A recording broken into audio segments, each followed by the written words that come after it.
The David Pakman Show at davidpakman.com.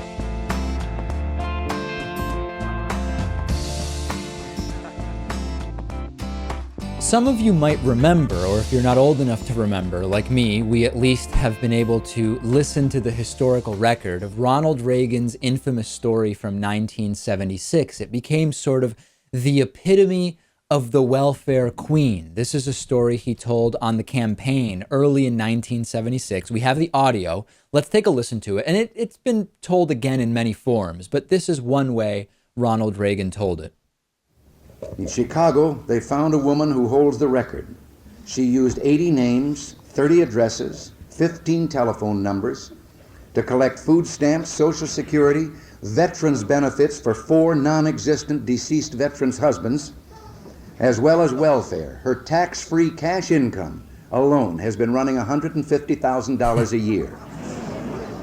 Incredible story of the abuse of the welfare system, except it was made up. It never existed. This woman was never found. And it became one of these stories where if you repeat it enough, it becomes the truth, but it was not true. And now Republican 2016 presidential candidate Rand Paul is jumping into the fray with his own made-up story. He gave a speech at the Baltimore County Republican Central Committee's Lincoln Reagan dinner a few days ago. And what better place to make up a story about a person who represents what is wrong with the country from your point of view than at something called the Lincoln Reagan dinner, really channeling the spirit of Ronald Reagan. Let's listen to the story that Rand Paul told about a guy named Robert Lucas. Take a listen. I'll give you an example. The Clean Water Act. I would have voted for it. Can't discharge pollutants into the navigable waters. I don't want somebody dumping benzene into the Chesapeake Bay. And I'm not for big government, but I'm for government stopping any of you from dumping benzene into the lake. But over 40 years, we now define pollutants as dirt, and your backyard is a navigable stream. It would be funny if we weren't putting people in jail for it. A guy named Robert Lucas down in the southern part of Mississippi, 10 years ago, was 70 years old. He was put in prison for 10 years. He just got out.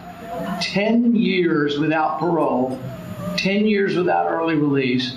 He was convicted of a RICO conspiracy. RICO is supposed to be something you go after gangsters for. You know what his conspiracy was?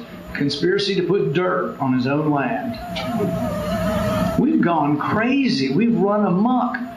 So the Washington Post looked into this story, and the reality is that Rand Paul's characterization could not be further from the truth. Lucas started developing land in the 1990s that he didn't have permits to develop, and he was told to stop developing that land. And half of his land was actually federally protected wetlands. But he continued to build and fill the land despite numerous cease and desist orders. He hired an engineer to design and approve sewage systems, which were installed in the soil and then covered with topsoil. Maybe that's the dirt Rand Paul was talking about.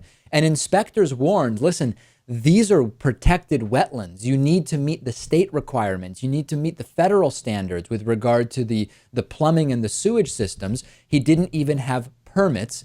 And then Big Hill Acres was advertised and sold mostly to low and fixed income families. Lucas represented to the potential buyers that these lots were, quote, habitable and suitable for home sites. It turns out that they were not. Ultimately, federal prosecutors accused, go ahead, Louis. Yeah, what were you going to say? On top of that, he did not notify the people who bought property there, were renting or whatever, that these, lands became flooded regularly. And then so the people living there had to deal with that as well.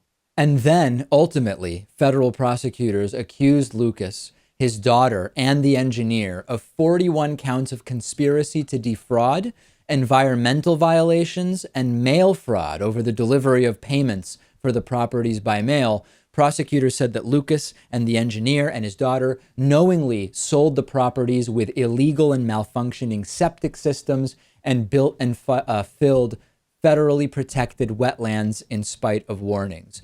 Rand Paul was able to sum it up and say, we don't have freedom in this country because he was put in jail for putting dirt on his land. Could that characterization be any more deceptive of a guy who deliberately defrauded low and middle income families on protected wetlands?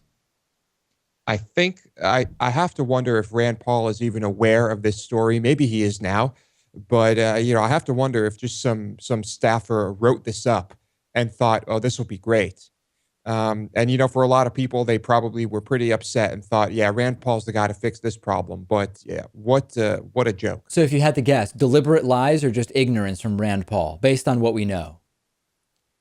I would, it's tough. Considering some of his views on things, I can't say with certitude. It's a really great story that fits right into the exact narrative he's trying to push. There's no question about that. We certainly know that there would be a desire, an impetus to want this story to be true. But unfortunately, much like Ronald Reagan's welfare queen, Rand Paul's guy who went to jail for just dirt is completely fabricated and made up. Let's talk a little bit about the debate that has been spurred by the Charleston, South Carolina shooting around the Confederate flag. We talked yesterday and the day before about how the Confederate flag stands not only for slavery, but also for oppression and harassment of non-white people and just straight up racism. Now, that doesn't mean anyone who owns a Confederate flag is personally racist, because we've already gotten some emails and voicemails suggesting that we are saying that. We are not. What we're saying is, no matter what the Confederate flag means to you, there is a historical reality about all of the things that are represented by the Confederate flag. That we talked about so far, Lewis, and it's ludicrous that it's even a discussion, but the South Carolina state capitol still flies a Confederate flag. It's embarrassing. They still are. I guess it's it's tradition. I guess you could say it's habit. It's hard to break, and they think a certain way about it, and it's just not the reality. And so now there have been all sorts of nuts coming out of the woodwork to defend the flag for all sorts of different reasons. And Don Lemon on CNN actually hosted the chairman of the South Carolina White Nationalist League of the South to defend the Confederate flag. And they brought on this guy named Pat Hines. And Pat had all sorts of stuff to say about the Confederate flag, including that he doesn't even think that the U.S. flag, that the American flag, should be flown at state capitals because of, quote, states' rights. And then he went on, and this is the key part that I'm going to play for you here. He says that taking down the Confederate flag from the South Carolina State Capitol building would be cultural genocide against white people. Here's Pat Hines. I want to ask Mr. Hines that, Walmart is a very big company and they're very powerful, and they say that they won't sell Confederate flags, any type of merchandise in their store. Many people think it's a watershed moment. What do you think of it? Well, the sun doesn't rise and set on what Walmart decides. Some places they don't sell guns and ammunition anymore. Some places they do. I don't really have anything else to say about Walmart. It is a Southern company at one time, but I doubt it is now. What I don't understand is why this state senator is moving to do cultural genocide on the Southern men and women. I don't get that. Maybe he's not from the South. I don't really know him. But I can tell you, I'm going to fight. So absurd, Mr. Hines. The suggestion somehow that taking down the flag is cultural genocide when that flag represents terror and intimidation of African Americans in that state is just unbelievable that you would have the audacity to say that. Right, Lewis, because it's important for white folks like Pat Hines to be reminded that they once enslaved an entire segment of society with impunity. If not for this reminder, white people would lose their culture in a genocide. He'll be damned if we forget about all of his relatives who fought to make sure that slavery keeps happening. It's just incredible. It is opposite world. It's projection to the nth degree in the minds of so many right-wingers. The Confederate flag isn't racist, but taking it down is cultural genocide, a form of racism in this case, because it's whites who are being destroyed. It's the same as, hey, we don't want abortion, but we want birth control really difficult to get and expensive, and we don't want a reasonable sex education in schools. Or we want a better economy, but we want to do it by giving tax cuts to the rich, which doesn't stimulate the economy. It's just another instance of opposite bizarro world on the conservative side. Yeah, I'd argue that if every Confederate flag in the world just spontaneously disappeared, it would pretty much have zero impact on white culture in the United States. Of course. I would love to hear about specifically how it would impact white culture. And quite frankly, it's just offensive what he's saying. To use the term genocide, a term that can describe so many actual genocides, to say that just losing our historical symbol associated with racism is going to be a form of genocide is patently offensive, and it belittles the actual genocides of history. I think so. I guess one could make the argument that if you get rid of the flag, we might forget all about that and forget that it happened, and that it's important to keep the flag here to remember those historical lessons.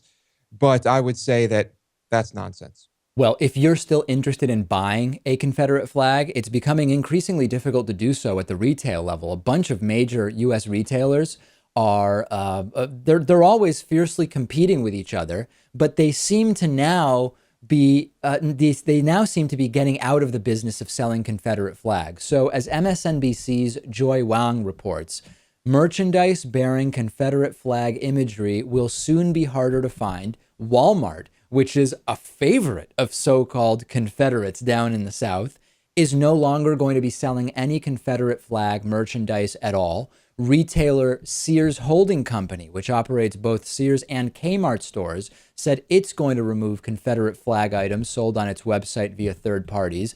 Amazon confirmed yesterday they're getting out of the Confederate flag item business.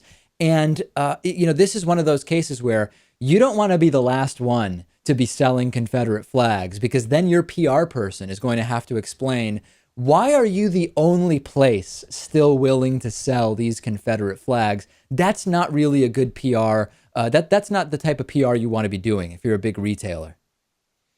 If you are a big retailer. Now, I imagine that there are plenty of small, independently owned mom and pop stores, if you will, that will be selling these for some time to come. And I guess that's fine. But of course, if you are a big retailer, you drop those immediately. And in conjunction with the retailers backing out of selling Confederate flags and related Confederate flag items, the Valley Forge Flag Company, which is described by Reuters as one of the nation's most prominent flag makers, announced it's not even going to manufacture Confederate flags anymore. This is great news. I mean, it's similar. It's not exactly the same as selling sort of Nazi paraphernalia, but it's quite bad in its own way. And we're not sort of trying to equate any particular discriminatory act or battle for rights or whatever with another one. But we're saying that the same sort of callousness should apply when we analyze the desire to sell the Confederate flag, because there's still a large contingent in this country that refuses to accept the historical realities of the Confederate flag. It's more acceptable colloquially, but it really shouldn't be. Can you imagine right now, as we're discussing this, as people are watching this, as all of this is happening in this country, how many people who love this flag, their heads are just ready to explode? I can see them fuming right now. People are very passionate about this. We should look for, when people go to like a rally of some kind and just interview people, I'm sure soon someone is going to show up at who knows what kind of parades there are where there's lots of Confederate flags. I'm sure something in South Carolina would exist. And just talk to people about how no one is, how increasingly fewer and fewer retailers are selling this flag, and how fewer flag manufacturers are making it. That would be some fascinating footage to hear the reactions. I'm sure we'll see some of that, and I'm really looking forward to it. Am I missing something here? Are you going to make a freedom of speech argument? Because we're not talking about freedom of speech. We're talking about private companies and private manufacturers of flags deciding, for whatever reason they are allowed to decide within the free market, that they no longer want to be in the business of these items. So what is your gripe? And I know some in our audience will have a gripe with this. Email me or tweet us, twitter.com/David Pakman Show. The David Pakman Show at davidpakman.com.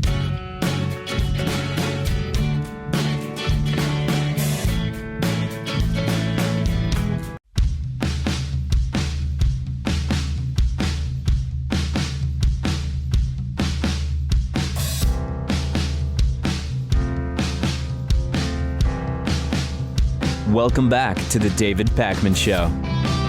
Our program is not funded by big media conglomerates or big corporations. It's funded by you, our audience, through the membership program. And today's new member of the day is Jessica Lambrecht. Jessica, thank you for being a David Pakman Show member.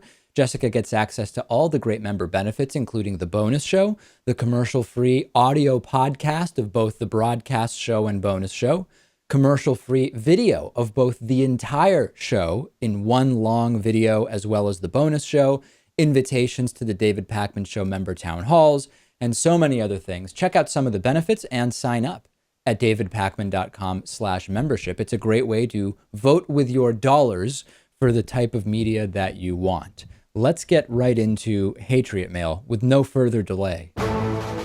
Hey, let's face it, we're only a couple of blood moons away from a total homo-fascist takeover. Hatriot Mail, written by patriots who hate David Pakman, because America, and because freedom. So this Hatriot Mail is very special, Lewis, because it includes one of my favorite grammar mistakes back from when I was a kid. You probably won't notice it just from hearing this one. If you're following along with the subtitles for this one, you'll see it. We will play it first and then discuss it. David, you are a babbling hypocrite. You say that Bruce Jenner can identify as women or be Caitlyn Jenner, but you have some problem with Rachel Dolezal cannot identify as black or something? This is the problem with you dumbass liberals. Transgender is okay, but not trans race? Double standard after double standard. Just accept the fact that the way you are born is the way you are is. Whether it be sex, gender, race, or whatever. Oh, man. The Hatriot Mail narrator did a good job of sort of exaggerating what that word was, which is where he says, just accept the fact, as opposed to just accept. And I don't even know if just listening to me you can hear the difference, but the individual saying the EXCEPT version of accept, which of course means ignore or don't consider this reality, as opposed to accept, ACCEPT, which means valid or correct or to be included. And I remember this one back when I worked at a laser tag place when I was in middle school and high school, and they printed out some new promo flyers, and it said, it was like an play all you want for 3 hours, right? And it said, for this event, no coupons will be accepted, EXCEPTED. And I was 14 years old, and I went up and I said, listen, I think what you're saying here is that you're not going to exclude or accept any coupons. But what is that what you're trying to say? And they say, that's right, we're not going to allow anyone to use coupons. And I say, no, that's ACC. You need ACCEPT. I was 14 trying to explain this to a 30-year-old manager, and they just didn't get it, Lewis.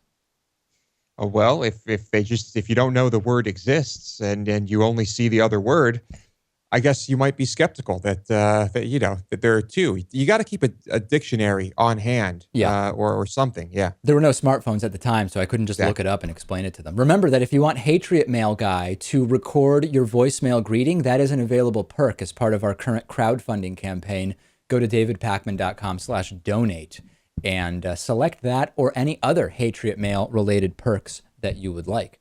The New York Times, in the wake of the Charleston church shooting, did a really interesting article writing up a survey that they conducted with the Police Executive Research Forum last year of 382 law enforcement agencies. And they found not only that local law enforcement agencies are increasingly concerned with right-wing so-called patriot and militia terrorism, but that since 2002, so if we say, okay, after the 9/11 attacks, right-wing terrorists, right-wing white terrorists have actually killed more Americans than Muslims on U.S. soil. An officer from a large metro area said that militias, neo-Nazis, and sovereign citizens are the biggest extremist threat here in the United States. Note, these are actual law enforcement officials rather than politicians. And the information also notes that after that law enforcement agencies around the country are actually training their officers to recognize the signs of these anti-government extremists and to exercise caution during routine traffic stops or criminal investigations or any interaction with these extremists. This handout from training materials says the threat is real, and that since 2000, 25 law enforcement officers have been killed by right-wing extremists who share a fear that the government will confiscate firearms and the belief in the approaching collapse of government and the economy. And we know that publicly, most of the anxiety around extremists is connected to Al-Qaeda. It's connected to the Islamic State. It's connected to Muslims, right, Lewis? But the reality is the number of violent plots in the U.S. from such extremists is actually very, very low.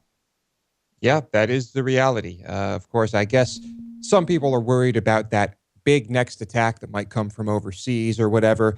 But I mean, that's so rare. Where should our focus be? And let's look at the numbers, right? Since 9/11, an average of 9 American Muslims per year have been involved in an average of 6 terrorism-related plots against targets in the U.S. Most were disrupted. The 20 plots that were carried out accounted for 50 fatalities over the past 13 and a half years. In contrast, right-wing extremists have averaged 337 attacks per year in the decade after 9/11, causing 254 fatalities, according to a study by Ari Perliger, a professor at the U.S. Military Academy's Combating Terrorism Center.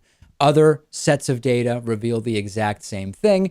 And I think there's 2 messages here, Lewis. Number one, when we think about domestic terrorism, let's put aside for a second the stereotypical image of that Muslim bomber, first of all. But secondly, let's remember that terrorism accounts for almost no deaths, period, every year, right? You are so unlikely to die in a terrorist attack that you could mathematically argue you essentially should not even worry about it.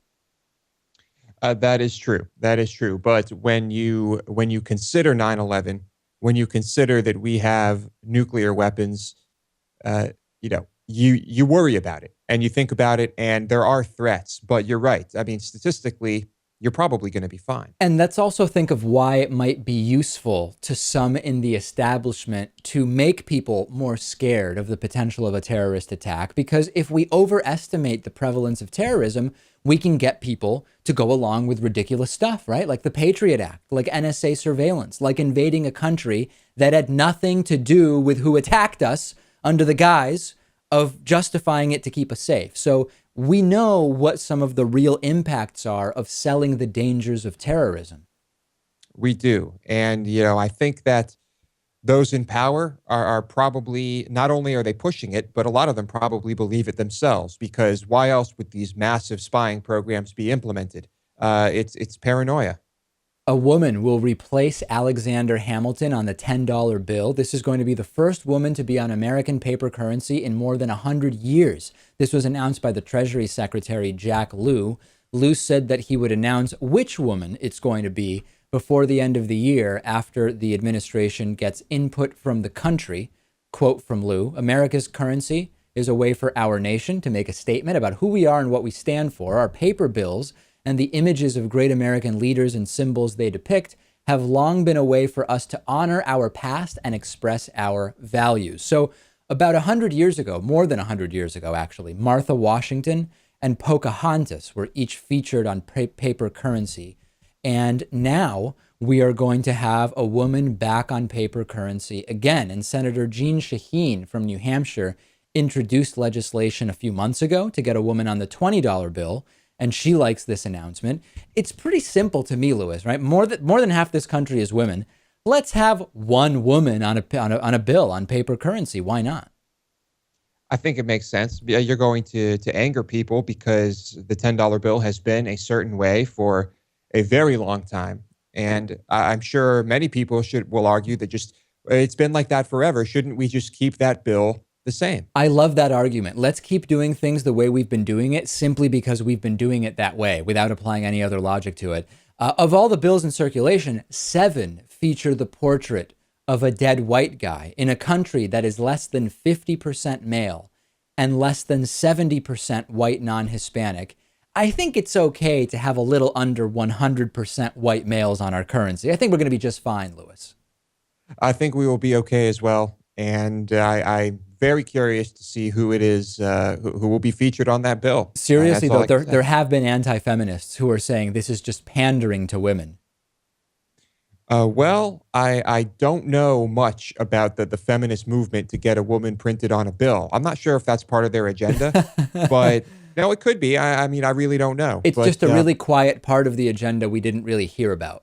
Right. So, but you know what? I don't care. Well, I'm fine with it. This is fine with me. Of course. Who could possibly be angry about this? It's amazing to me to even, I wish I had the time to go around posting on the internet that it's really bad that women are being pandered to because we're putting one woman on our paper currency. Head for the hills. I mean, it's just such horrible pandering. Give me a break.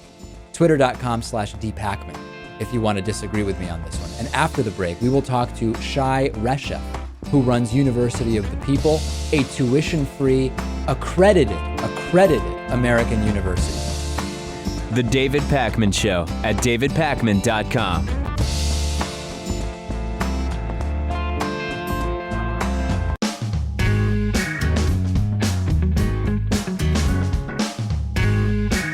Welcome back to The David Pakman Show.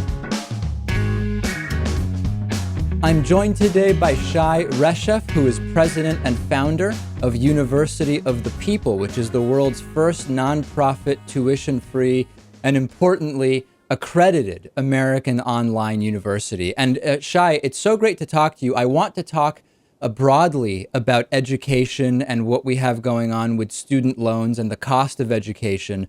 But first, I want to talk a little more specifically about online learning, because we hear and see so much, including advertising for for-profit online degrees. But caveat emptor seems to be an important phrase to keep in mind when looking at some of these online programs. Not all online degrees are created equal, are they? No, not all of them created equal.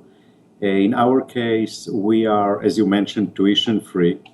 We are being led by great professors from the best universities in the world. We make sure that the quality is very high. We put the students in classes of 20 to 30 in each class to make sure that they get personalized attention. So, online is a broad sense. Some of them, some programs are for enrichment only. Some of them are not as good as they should be, and some of them are great, like ourselves. How do you think that this sort of second trend, we see, of course, the nonprofit universities, both online and for in-person learning, but then we've seen these for-profit universities, which have been the subject of significant controversy, and we don't have to go into them specifically. I'm sure my audience knows about some of them. They advertise very aggressively. What are the problems with the for-profit education model? Well, I think that it is right to say that the for-profit online education are those who open the market to adults, to people who previously did not have the opportunity to study. So in general, they were the first, the for-profit in general, but later on the online for-profit, look at the needs of working adults and open the gates to them by being more flexible, by having the right programs that fit their needs.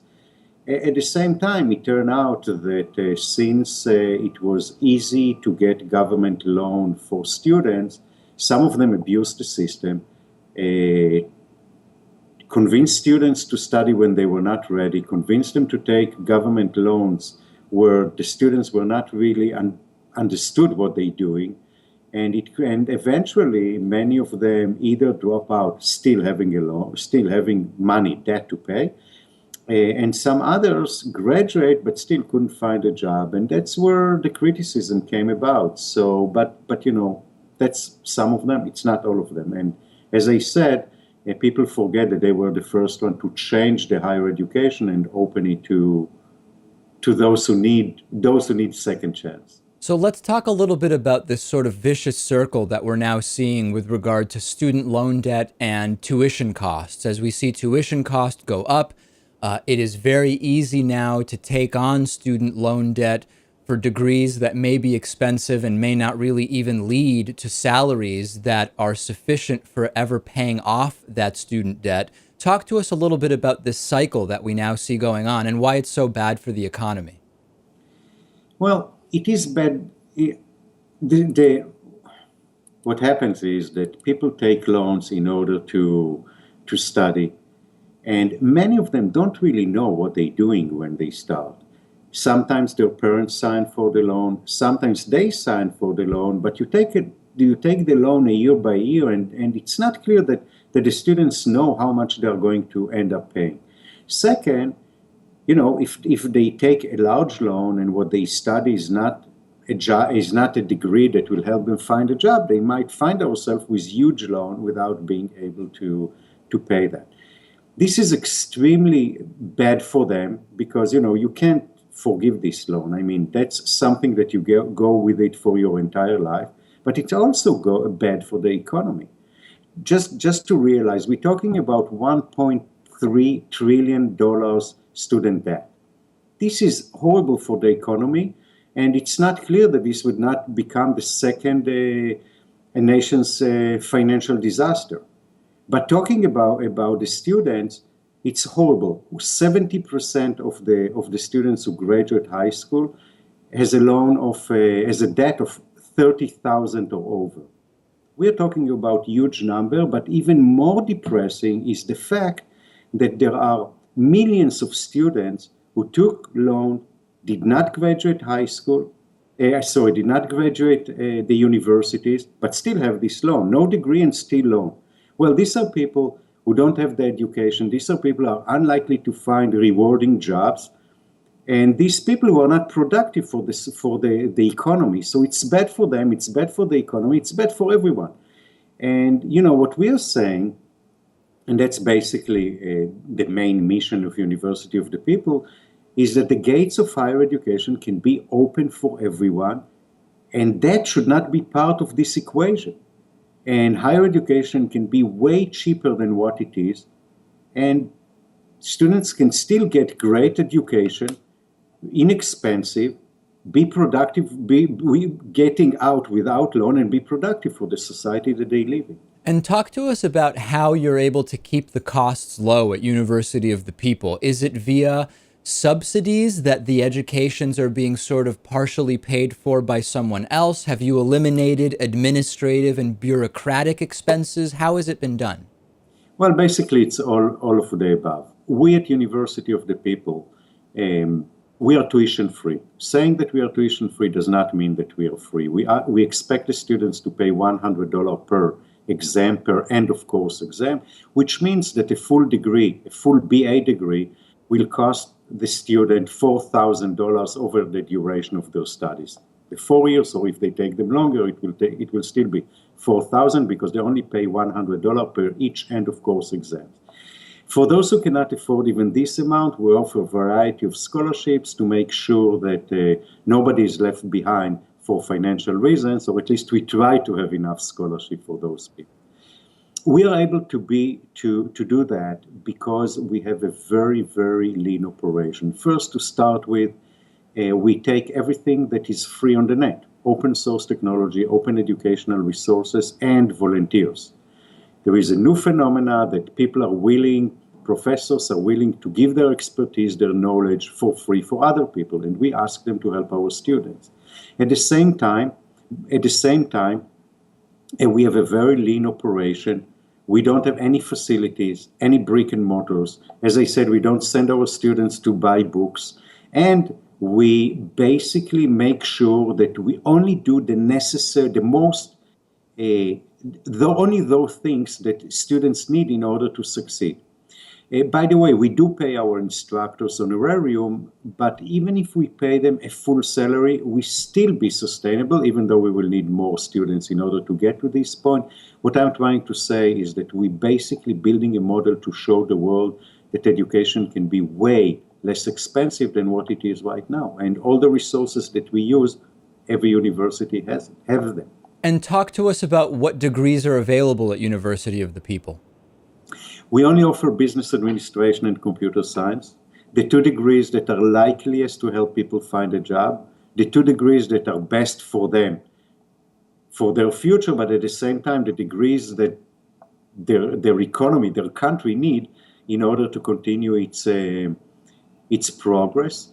We are working on developing health science and MBA, which we will offer in the future when they will be ready. But we choose those degrees that we believe that are essential for our students to succeed in their lives. Well, it's absolutely fascinating. I encourage everybody to check out Shai's TED Talk about education. I want to remind you, we've been speaking with Shai Reshef, president and founder of University of the People, also known as UoPeople. Google it, find out more. Shai, thank you so much for telling us about it. Thank you so much for inviting me. The David Pakman Show at davidpakman.com.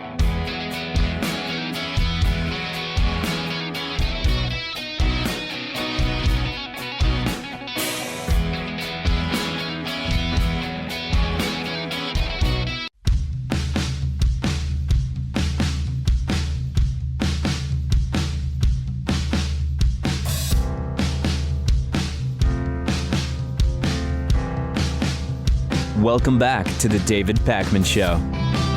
A new study published in the journal Science Advances says that we're currently in the middle of a mass extinction event, the likes of which have not been seen on Earth for at least 65 million years. This research was designed to determine how human actions over the last 500 years have affected the extinction rates of vertebrates, mammals, fish, birds, reptiles, and amphibians. It found a clear signal of elevated species loss, which has noticeably accelerated over the last couple hundred years, such that life on Earth is embarking on its 6th greatest extinction event in the 3.5 billion year history. So one of the important things when talking about extinction, or really when talking about anything, even climate change, whatever, is that we need to be able to compare what is going on now to the sort of historical underlying or background level of extinction. And something that the anti-science crowd will often say when we talk about extinction is they'll say, species have been going extinct for a long, long time. What information do you have that suggests that it is any worse now, or that human activities on Earth have anything to do with it? This study looks at exactly that issue, and they have now established what's being called the baseline extinction rate, baseline extinction data that we can compare to. And even with a conservative estimate of the current extinction rates now are much, much higher than what is now being called the background or natural rate of extinction. This started to happen noticeably during the mid-1800s. And you may wonder, well, to what extent does this matter, right? Why should we worry if the natural process of extinction is amplified by humans or expanding because of our industrialized civilization? Well, one answer to that points out that we are talking here about an ecosystem that depends on many factors, including species that pollinate crops, species that purify water, species that provide fish food, fibers to weave. Biodiversity as a broad thing, Louis, is very carefully calibrated. And when we talk about an impact placed on our planet by humans that over the last 200 years is orders of magnitude greater than in all the history of this planet, that's a concern. Yes, and the biggest concern, of course, there's a balance, and the biggest concern is that the food chain will essentially collapse. And if that happens, well, then, we might be in trouble. So that is one of the major concerns here. But, how do we stop this? It seems like as we continue to industrialize and make things worse, this is going to get worse. It certainly seems that way. And, some other people who are anti-science will say, we don't really even understand the full extent of this interdependent biodiversity situation. Yeah, that's why we shouldn't be messing with it, because we don't yet know what the tipping point will be. A good analogy I read is, think about how an airplane's wing is riveted to the fuselage of the plane. You could take one rivet out and there would be no noticeable change in the stability of that wing's connection to the plane. You can take another rivet out, the plane might still fly fine, but at a certain point, just one rivet will be the difference between that wing staying on the plane and that wing falling off of the plane. And the problem is, engineers could probably figure out exactly how many rivets it will take minimum. We don't actually know what the tipping point is here. Yes, it seems like the two sides of the argument, when it comes to climate change and this and many scientific matters. One side says, well, we just don't know, so let's not make any assumptions or do anything preventive. Right. And the other side says, no, it's probably a lot safer to assume that we might be having an effect here and we should try to stabilize here before things get too bad. I think the audience knows which side we are on. Yeah, no question about it. And hey, maybe in your view is in the long term, we're all dead anyway, so why worry about this? I mean, our sun is not going to burn and heat the planet forever, right? I mean, why even worry about any of this stuff? Let's bring on the destruction. And some religious nuts actually welcome that. Yes, some people are very much looking forward to the rapture and anything they might be able to point to that might be the oncoming rapture. So maybe this is it. Maybe they're excited. Let me give you an update about our fundraising campaign. So here's the deal. The David Pakman Show is only about 8 weeks away, roughly, from our 10-year anniversary. The David Pakman Show wants to expand. We want to move our studio to Boston, Massachusetts, where hopefully producer Lewis will be joining in person there. We will hopefully have news about that as the campaign continues. We want to also expand programming and bring on a second guest host who could fill in for me when I'm gone and do additional investigative content, develop a mobile studio. This is the time because we're about a year and a few months out from the election. These are the moments where we benefit most from the expansions that we do. So we want to raise $50,000 and we originally started with 50 days to do it. We're close to halfway. We are at $23,376 with 374 unique donors. The target for tonight is $25,000. And you will notice, Lewis, that we have fallen behind a little bit. We have fallen behind. I was kind of thinking that might happen, but I hope people are listening right now.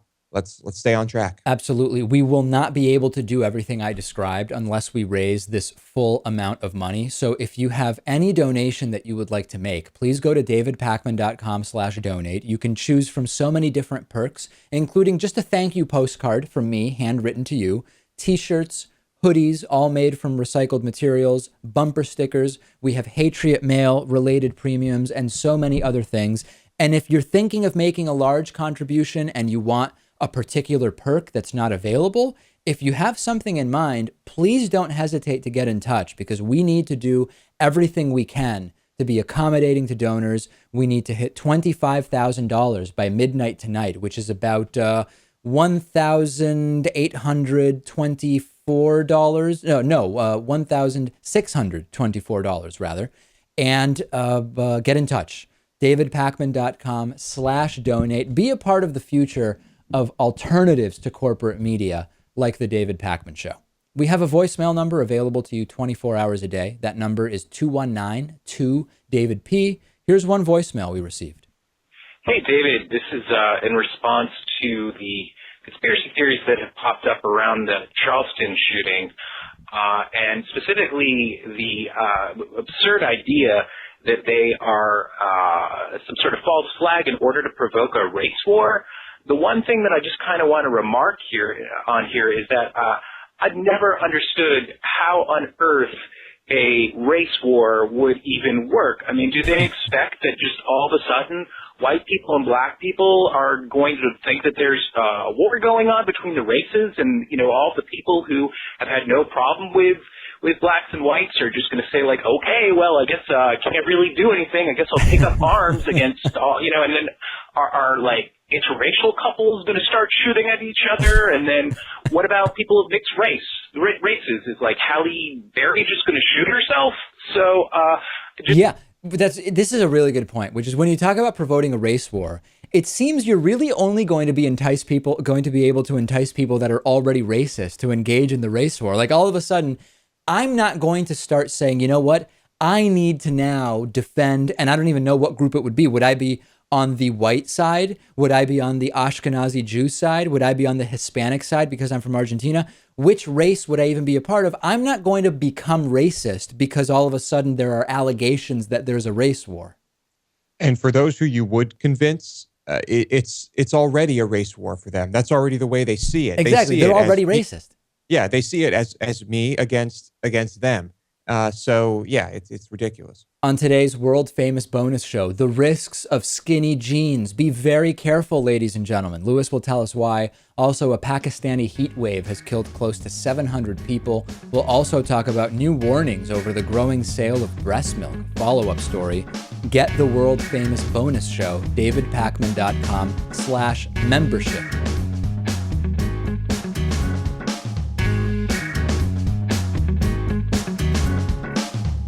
The David Pakman Show at davidpakman.com.